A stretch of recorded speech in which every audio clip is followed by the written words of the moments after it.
kepapak keperanggul mungguing ayuda kepapak bawatnya bentar bawatnya bentar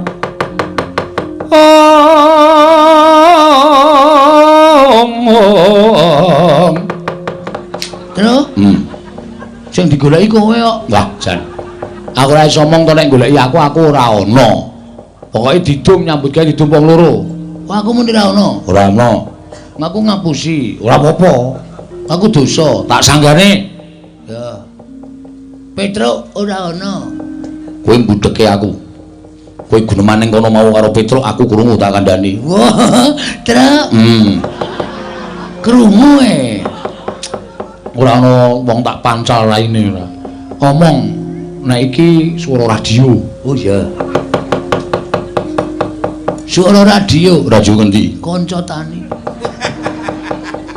kok omong-omongan kanca tani iki biasane uyon-uyon wah Truk ngerti wah jan aku suwe-suwe mumet lho kok ngano liyane kanca tani oh iya radio ngendi radione kanca-kanca lu tau urung urung lagi anyaran Petruk nendi ora ana mboten wonten sampean mriki ajeng napa goleki Petruk nek pun ketemu Petruk tak bondo nek Petruk ora gelem tak jiat nek Petruk wani tak pateni matane Petruk iya ngopo dadak suluk barang men seniman padake katriku mulung mangrempak ing badya magiri runanggono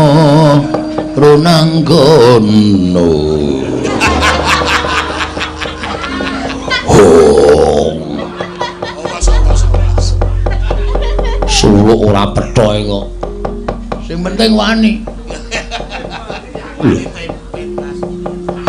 Petruk tok wenehke apa ora ora anggepe apa Petruk iki kakangku ejo lho piye jenengmu napa Antarja diundang jo ora gelem kon ngundang ngontorno piye busine nggo nendi ya sakar mulai ngundang ngono wae manut Petruk iki kakangku Mas Petruk iki masuk angin wis tak tileki nek perlu tak goneng rumah sakit tak infuske man Petruk iki waras aku Petruk diame-ame patine kowe iki duwe hati ora jo Petruk ki abdimu lho, abdine Ndara Pandhawa. Kok mung perkara kowe dilapori karo Baladewa arep tegel karo Petruk. Menungsa apa kowe? Lho. Malah ngune-uneke karo aku. Tak une-uneke kowe mergane nom-noman goblok. Ora iso gagas nganggo nalar sing genep. Yen kowe ngune-uneke karo aku tegese kowe wani karo Antarja. Sing tak wedeni apamu? Tuwa aku mbangane kowe. Kowe wani karo aku kowe kualat. Nek aku wani karo kowe wis sak mestine mergo aku wong tuwa ngajari karo cah nom. Wiladala. Ora wiladala iki tenanan iki. Ayo ora guyon iki serius iki. Apa mbok anggap aku wedi karo kowe? Apa mbok anggap kowe putu dewane ngula terus aku wedi karo kowe? Ayo ndi takno ulamu. Ora wedi aku, ulamu dawa-dawa jirih-jirih. Ulaku cendhek ning kendele ra sama-sama. Ayo. Piye? Ngerong mrono mrene ya santai. Sapenake dhewe ayo. Anggepmu apa? Yen ngono kowe wani karo aku sing tak wedeni apamu? Ora minggat sembur melonyoh awakmu. Piye? Muni piye kowe? Sembur melonyoh awakmu. Hargae melonyoh awake Bagong kok. Bagong ki digodhog kowe ora tetel tak kandhani. Kok mung disembur. Kowe ngerti ora? Bagong ki anake sapa, Jo? Bagong ki anake Semar. Semar ki sapa? Semar ki Sang Hyang Ismaya. Kae kakangne Bathara Guru. Mula Semar ning jagat ki janjane digdaya, ming Semar ki ra tau pamer, ra tau umuk, ra tau ngandhake nek dheke sekti. Ning anak-anak ya diparingi aji kasekten dhewe-dhewe. Gareng kae diparingi aji pencopetan. Petruk penglibengan, aku pendodosan. Kabeh dikai aji dhewe-dhewe. Nek arep njajal aji-ajine Bagong sing diparingi karo Semar, aku mongko wis diweling. Bagong, kowe kena nggunakake aji-aji iki mergo aji-aji iki ampuh tenan. Tamake Gunung Jugruk Segara Asad. nek ming gunung tok demek iso jugruk, segara tok demek iso asat. Lho, edan men pusakamu. Ora edan ampuh kok edan. Yo ampuh men pusakamu. Lho ampuh. Gunung tak demek wis jugruk kok. Segara tak demek asat. Wis tanggo nyoba bola-bali. Aja kok ming siji gunung loro tak demek jugruk kabeh. Jugruk ngiwonengen kabeh. Segara tak demek iso asat. Ha nyoba piye? Matno. Waspadakno. Waspadalah. Kelapa aku iki nek nganti murup abang, kowe mlayu ya aja. Mlayu sing ado. Mbangane engko tak demekke diadamu jemblong tekan geger. Aku ora tanggung jawab nambani kowe lho. Nek kowe mati nek ana Slendra Werkudara, mergo kowe tak kandhani ora nggugu. Hah? Paham ora ketap-ketip? Paham ora kata-kataku? Iya, aku ngerti. Nah, iki saiki dimatke. Tak cedhake ngene men cetha. Tengah-tengah epek-epek iki nek abang kowe ndang lunga saka ngarepane Bagong. Nek nganti kowe ora lunga saka ngarepane Bagong, nek nganti ana apa-apa, ana berita Antarja meninggal dunia. Aku aja tok salahke. Mergo kowe tak kandhani wis ngayal. Ndelok, lho iki Jo, wis kuning. Iki dilongkas mateng. Engko dilongkas abang, nek wis abang tak dumukke dadamu ngono. Mati tenan aku ora tanggung jawab lho, Cak.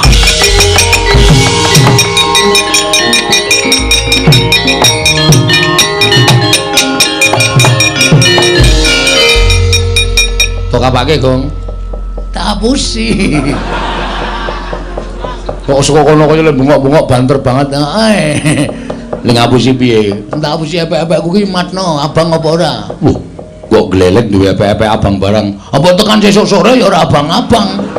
Wong jenenge kowe meng ngapusi kok. Aku dadi kono percaya Sajake epek-epekku iso malik tenan tur ning mbuh dayane apa. Mripate Antarja saya mendelik terus tamake kowe brubut ngeleng ya terus. Tak uyuane ya. Aja. Kaya jangkrik wae terus metu ora. Engko nek anu, wah ampuh tenan e. Heeh. Gong, ana sing joget-joget kae sapa kae? Endi? Kae. Angguk. Udu. Kae lho. Kae lungono lho kae. Oh, ta. Ana sing pentas angguk Abimanyu ora iso mabur ngono. Udu kae lho sing dhewe kae lho. Wah, Pragota. Heeh. Kae dudu Bendara, dudu sapa-sapa truk. Patih Mandura. Nek kira-kira arep nyekel awake dhewe diajar wong loro. Ya manut le.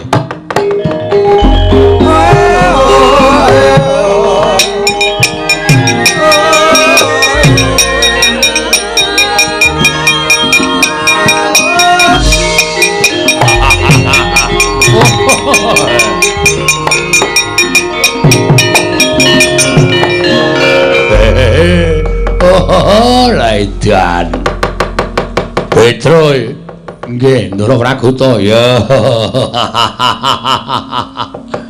wah kae sing muncul klambi sapa Bagong wah setan tenan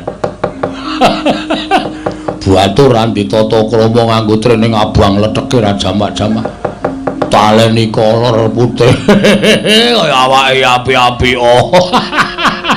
ora tau wadus meko kaya ngono. Waduh, glelenge ra jamak-jamak. Wah, lengane ditato ura. Wah, kaya apotek. Aneh-aneh wae. Nek aku matke Bagong ki pancen wong ya lucu tenan. Rupane kaya ngono, ngayale ora jamak. Aku ki perang kok malah guyu terus. Liar perang sok kapal.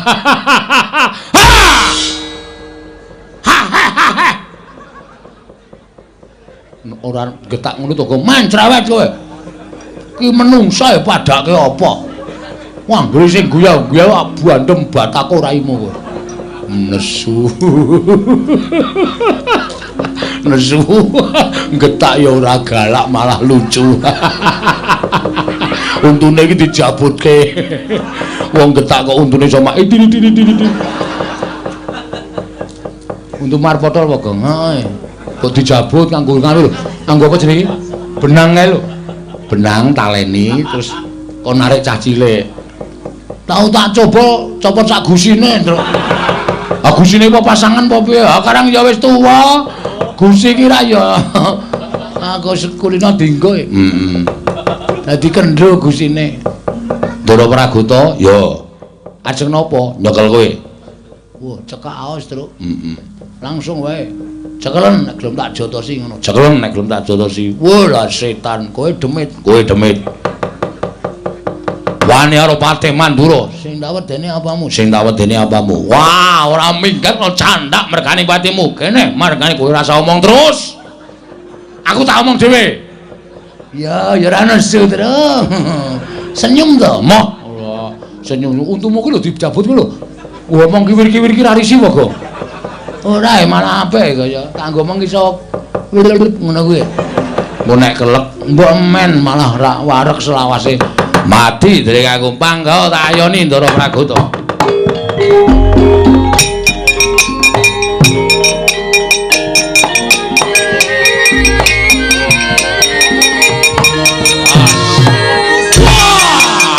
Wong siap.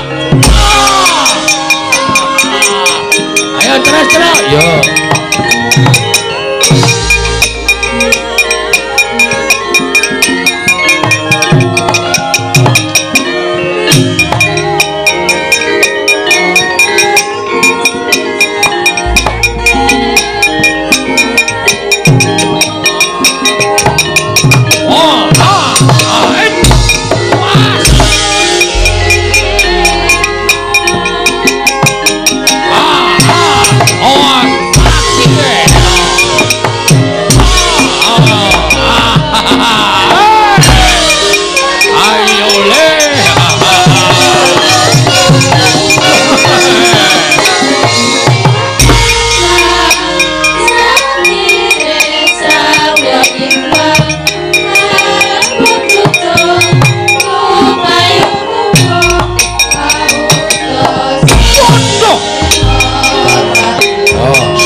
Truk dilawan mati omong sapa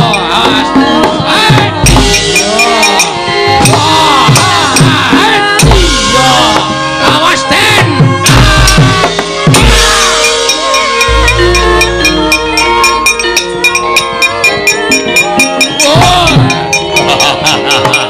iya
oleh mentuk palu gedene semono kae nyilek anu perbaikan jalan ngendi ngisor kono nyampil Pak gotong gedhe Pak cuthuke ndase Pragata modar kalau gedhe abikan kejet-kejet nek nganti mati karemu lho kok iso mati kok ya iso Pragata iki iso mati to iso kaya iki menungso e waduh mongko nggon pas mburi kene iki Tru wah gagar otak nan kengko nek nganti cangkeme metu mbluke gagar otak berat terus pingsan terus mati kowe goleki polisi kowe kok ora omong to Tru mbok ora meden-medeni to wong len utuk meng lirih apa wong saka kene krungu mak klothak ngono kok kae iki mau ki watu apa iki senengane karepmu lho nek mati ora tanggung jawab lho wong perang kok mikir mati mbok men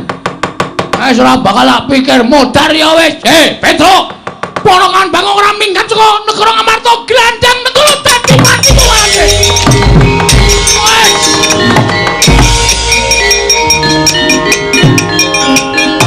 anu suare jajalan sepertane bawane pisanan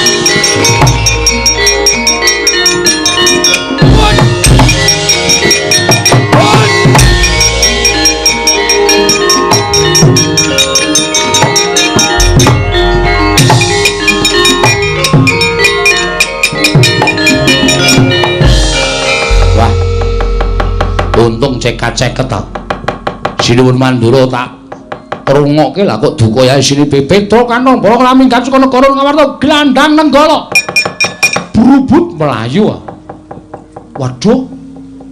Bagong mau piye ya? Monggo Bagong nek melayu ra iso banter mergo pupune gathuk. Monggo suarane mak buk. Waduh. Mati kowe, Gong. Lemu mlayu ora banter ketututan Ndara Baladewa. Bagong iki adine Petro nyol tampan ana nenggala. Dus. Modar kowe le.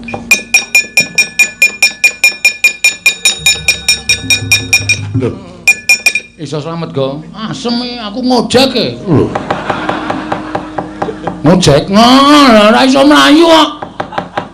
Ya syukur nek kowe ndek ide ngojek. Kowe klepat melayu aku arep melayu wis ketinggalan adoh ana ojek tetek tak cengklaki wah melayu kok wis sing ngojek iki tuwa montore Yamaha 75 ayo dadi mung suarane tok sing seru wah mlakune mung 20 masa ojek diselip Baladewa Baladewane ngelip bedhagang ora to aku merem karo ngekep tukange ojek helme tak nggo. Oh. Oh, tak walik helme. Sing ketok cengelku dadi ra weruh rupaku. Ayo, slamet yo wis. Slamet. Yo bali Kong. Ayo bali saiki wis wancine bali. Nek maju modar. Jare kowe wirang karo mati, pilih mati. Terus? Terus ngapa iki? Ngiso ngalake anak-anak Pandhawa kok bareng kono bantongane metu kok kene bantongane ngejak mulih. Ora gayeng iki. Ha terus maju terus. Aku mati nek maju. Ingat. Mati utama langsung swarga. Mergo kowe mbelani bapak. Oh iya ya. Heeh, wis malah tentrem ning swarga, Tru. Ora usah ngliwet. Ora usah godhog wedang apa-apa kebutuhan dicukupi karo widodari. Kowe ora digoleki mendring. Ayo. Aku iki bangetan ember barang ya kredit kok ya. Ora wong ora duwe kok. Wis ben sakarepku kok ya. Heeh, wis modar wae ora apa-apa. Oh, jengkulmu mlocot ora. Nek ngono terus iki piye? Wis ora usah wedi, kowe tak sangoni gaman. Maju. Asli to aku ora goro. Bapak bangga denganmu. Nek nganti kowe mati, kok jasadmu tak go mulih karo bapak dipendhem ning Taman Makam Pahlawan. Iki Petro sing belani karo bapak. Dikai gendera kaya pahlawan sing wis gugur ning Madyalaga. Oh iya, Kong. Oh iya, santai wae. Wis dadi Taman Makam, wis dipendhem ning Taman Makam Pahlawan, matimu petuk widodari ning elek-elek. Ya men. Elek-elek ya men. Munggah ning kayangan. Mandi ning swarga. Golekno gaman. Hah? Golekno gaman. Arep apa? Arep maju. Ngono kuwi cah kendel e, mati kok wedi. Apa? Oh, HP ku mati tak ces urip meneh kok. Aku nak HP, aku menungso e. Oh iya, Ning. Yo, majune terus. Kok bendo? Apa? Milihmu apa omong? Sing nang ndi nang golok ya ganti. Aku memang kurang manut piye ta, Truk? Ya, sewak ngene bakul glugu. Ha iki rada gleleng. Ha iya. Cacah Baladewa. Heeh. Pres wis dadi sewalang-walang. Nek ra aku mati sik. Mulane kowe ndisiki aja keri. Oh iya. Titip dompetku, Gong. Hah? Titip dompetku. Kekno bojoku ya. Heeh, engko nek nganti aku 3 dina ora bali, kon nyelameti 3 dina tekan 1000. Aku mati, ngono wae. Oke. Ya. Anakku sing barep lanang kae arep lulus SMA. Sesuk lebokno ning perguruan tinggi. Lah sah tinggi-tinggi kok nek tiba ngrekoso. Ku sik perguruan tinggi lho, fakultas. Kowe iki piye terus sekolah ketekan SMA kon fakultas. Fakultas kuwi jurusan. Kena udu. Pokoke ngono universitas. Oh lah, maksudku ngono kuwi ora sing intelek omongane. Oh iya. Wis kono maju ono? Ya. Taman iki ya kon. Tamane gradi cengele Baladewa. Tugel gulunge caca-caca. Ya. Mutilasi. Ya. Ayo, Amos Suramrata, Jayawrata. Imbang yen padha-padha ya iki grajiku tampan legane.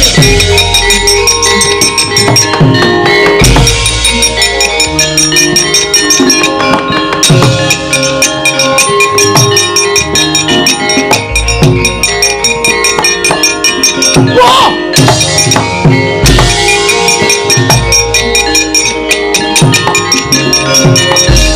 Wah, parus maning jajalan iblis larat menungso ra tataran. Wah, lah dalah. Iki Petra nggawa graji iki oh iki. Ae sak entuke pokoke. Mungsuhe nenggala kok iki pamunaing satu sekti. Tamake Gunung Jugruk Segarasat. Iki tau tate kramas getih Nalendra. Iki tau nggo nyolong wit kambil ping 3 ra konangan. Walah setan apa? Mati dening aku. Ah, cepet kamu mati. Ayo, kamu.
Bala Pandhawa mbiyuk gumulung mangung siring sata Kurawa kambahungke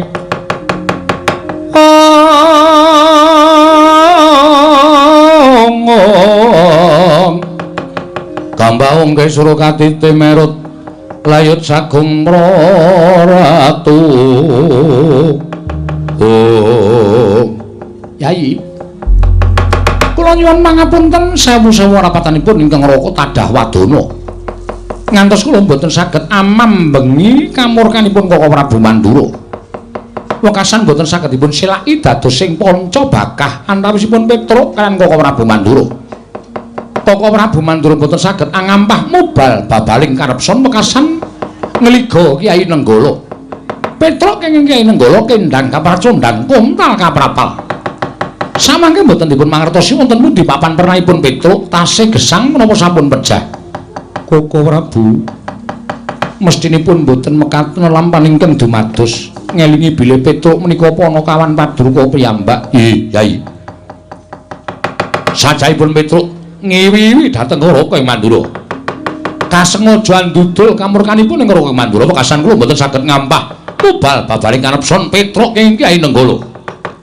nanging sasampunipun menika wonten raos getun salebeting manah kula nanging kados pundi malih bebasanipun sekul ingkang sampun dados jenang mboten badhe wangsul dados sekul malih kula nyuwun pangapunten Koko Prabu menawi bab menika gampil namung kuwatosing manah kula menawi ngantos sak mangke Kakang Semar ngertos lampahan menika tumuli Kakang Semar mboten narimakaken sinten ingkang badhe saged amambengi kamurkanipun Kakang Nayantaka mila ingkang saking menika Koko Prabu Ndarawati gandeng paduka ingkang sagah ngendhakaken kamurkanipun Koko Prabu Mandura parandene gagar wigar tanantu karya kula nyuwun pangapunten paduka Kanjeng Koko Prabu kedah tanggel jawab perkawis menika Yai kula wonten paring adhawuh bab tanggel jawab kula mboten badhe selak namung wonten sukune lan ing penggalih paduka Yai Prabu kedah paring pustaka jamus miyang jimat Klimasada mesakaken dhateng kawula kula ingkang nandhang pegebluk kepareng maringaken pustaka jamus Klimasada tumunten kula badhe maluyakaken negaring Ndarawati mangke menawi Ndarawati sampun ketingal padhang tumunten kula badhe ngunduraken pustaka jamus Klimasada wonten negaring Amarta lan ngupadi wonten pundi dunungipun Petruk saestu Koko Prabu Yai kula mboten badhe wantun atur lamisan paduka Yai Prabu Ngamarta menawi kula mekaten dinten sakmangke monggo pustaka jamus Klimasada kula aturi nampi nanging menawi mangke negari Ndarawati sampun ketingal padhang kula suwun pustaka kakunduraken wonten negari Ngamarta lan paduka Kanjeng Koko Prabu kepareng mangupaya wonten pundi dunungipun Petruk oh inggih ngestaken dawuh Koko Prabu Mandura nggih sawetawis Koko Prabu kula tilar wonten negari Ngamarta. Gusti, aku tinggal ing Ngamarta iku arepe piye? Monggo Prabu lakone negara Ngamarta kuwi mung minangka dadi saksi tama atur Kyai Kresna inggih kunjuk Yai Prabu Samiaji. Koko Prabu leres ngendikanipun Koko Prabu Mandura, kula nuwun pamunten kula badhe mujatrosanipun Koko Prabu Mandura. Mangke menawi negari Ndarawati sampun padhang kula ngunduraken pustaka jamus Klimasada sinambi amethuk paduka Kanjeng Koko Prabu. Ngono Kresna. Inggih. Ya. Yen pancen kaya mengkono aku mengkari manut. Mila klaturi lenggah sawetawis wonten negari Ngamarta, Yai Aji wonten dawuh. Pusaka kula aturi maringaken. Lan sakmangke kula nyuwun pamit wangsul dhateng negari Ndarawati. Koko Prabu monggo kula aturi nampi. Namung sembah kula ingkang nderekaken jengkar paduka Kanjeng Koko Prabu Ndarawati. Koko Prabu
tresna sinayeng mangglung mintonaken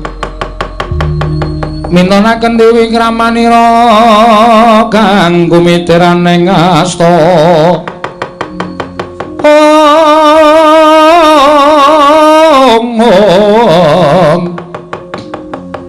kanggo mitiraning astaning asta Setyaki wonten timbalan lah kok ora kaya adat sabene iki para Pandhawa kalah ngumpuk ana ing bangsal pengrawit mongko pendak-pendak pun Kakang Suwana ning Praja Ngamarta tansah sinugata panembrama ingkang banget gawe bombong penggalihipun Kakang nanging kok ora ana ingkang paring pangandikan Yai Darmakusuma sajake ewa nyawang pun Kakang Werkudara gligaping paningal kaya ora tajem Arjuna ya semono uga tumungkul ing Kisma Para Prabu nggih wonten menapa menika Gusik kowe kok dadak takon ana apa iki sirmu piye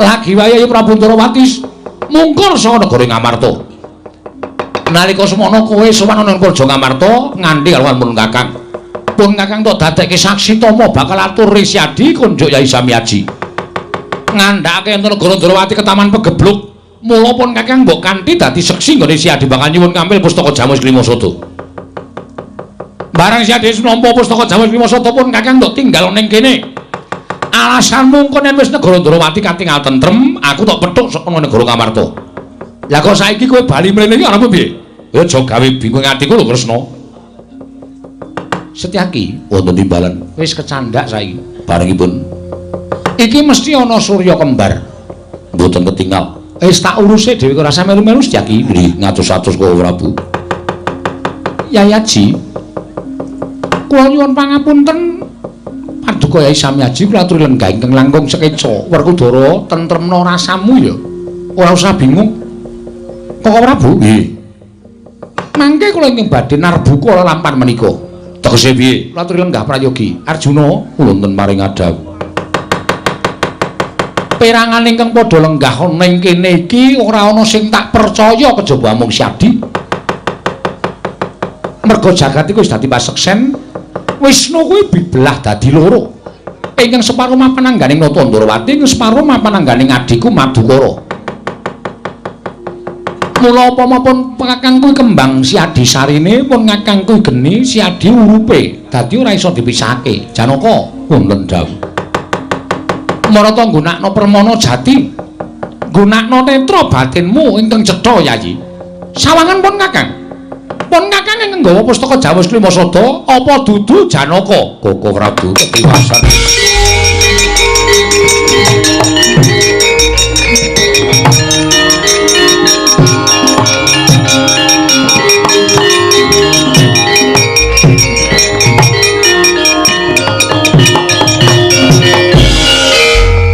mboten kinten babar pisan bilih negari Ngamarta kedatengan Durjana ingkang membo paduka Kanjeng Koko Prabu tumuli nyidra pustaka Jamus miang jimat Klimasada. Wonten satunggiling Durjana ingkang saged marojol saka selaning garu. Mindhaken telik Mangendrajala Koko Prabu. Werkudara, nggih. Krungu to? Ya. Koko Prabu mireng? Ya, ngerti. Lah iki terus piye? Lah yen ngono jebul sing nggawa pustaka Jamus Klimasada mau dudu Yai Kresna. Arjuna seksinipun menapa Koko Prabu badhe tidha-tidha lan aturipun ngadang kula panengah ya ora ning ra terus rampung piye kahanane kok dadi kaya ngene Werkudara kula aja meneng wae Werkudara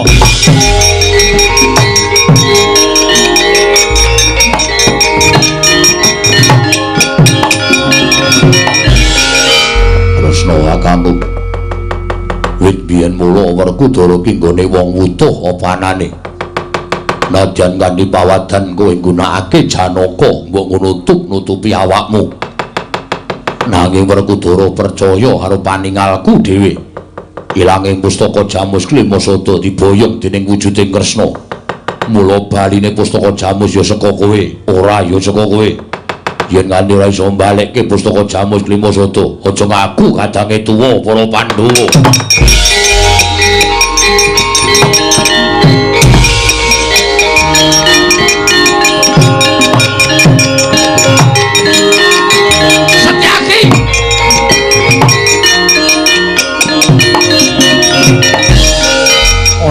metu kok digondheli kagrem iki. Kresna, kula wonten maring adawuh. Tak pikir-pikir Werkudara ki arep wong mloho ning ucape sarwa bener. Mula aku ya ngertine sing nggawa Ratu Ndarawati wujude Kresna. Yen nganti sira Yai Prabu ora iso nemokake meneh pustaka Jamus Klimasada, kowe padha karo memirang karo pasuryaning pun Kakang. Memirang karo kadangmu tuwa Mandura. Prabu Baladewa, mbok gawe isin negara Ngamarta. Ora iso nemokke aja ngaku dulurku nom, Pak.